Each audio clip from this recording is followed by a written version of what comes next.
एक बूढ़ा व्यक्ति ट्रेन में सफ़र कर रहा था। संयोग से वह कोच खाली था। तभी 8-10 लड़के उस कोच में आए और बैठकर मस्ती करने लगे। एक ने कहा, चलो जंजीर खींचते हैं। दूसरे ने कहा, यहाँ लिखा है 500 रुपये जुर्माना और 6 माह का कैद। तीसरे ने कहा, इतने लोग हैं, चंदा करके 500 रुपया जमा कर देंगे।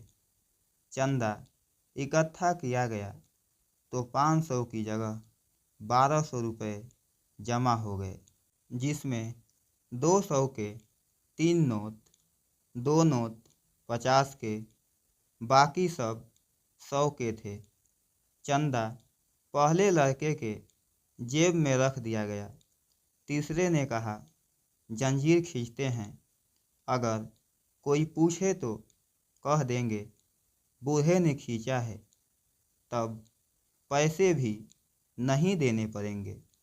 बूढ़े ने हाथ जोड़कर कहा, बच्चों, मैंने तुम्हारा क्या बिगाड़ा है, मुझे क्यों फंसा रहे हो?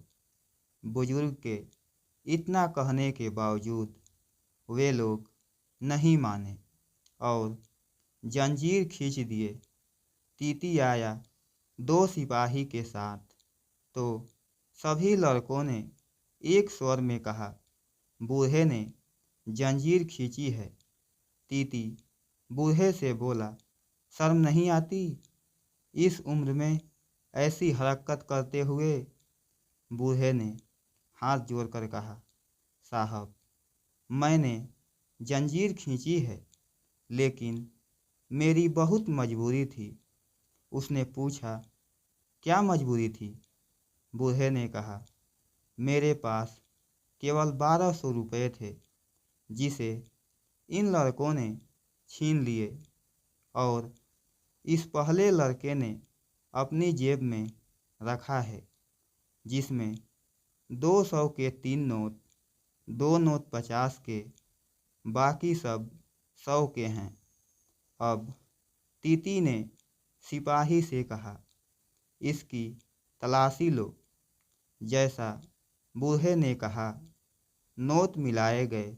लड़के के जेब से 1200 रुपये बरामद हुए, जो बूढ़े को वापस कर दिए गए और लड़कों को अगले स्टेशन पर पुलिस के हवाले कर दिया गया।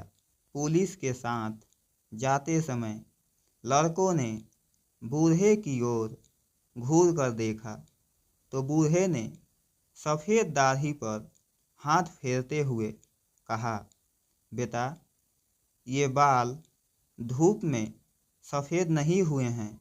दोस्तों, अगर हम दूसरे के साथ अन्याय करेंगे तो हमारे साथ अन्याय होना तय है। उसे कोई नहीं रोक सकता है, परंतु फिर भी लोग ऐसा करते हैं जिसमें सिर्फ नुकसान ही नुकसान है, फ़ायदा कोई भी नहीं है। आपको हमारी प्रस्तुति कैसी लगी? अपने अनमोल विचार कमेंट बॉक्स में ज़रूर दीजिएगा।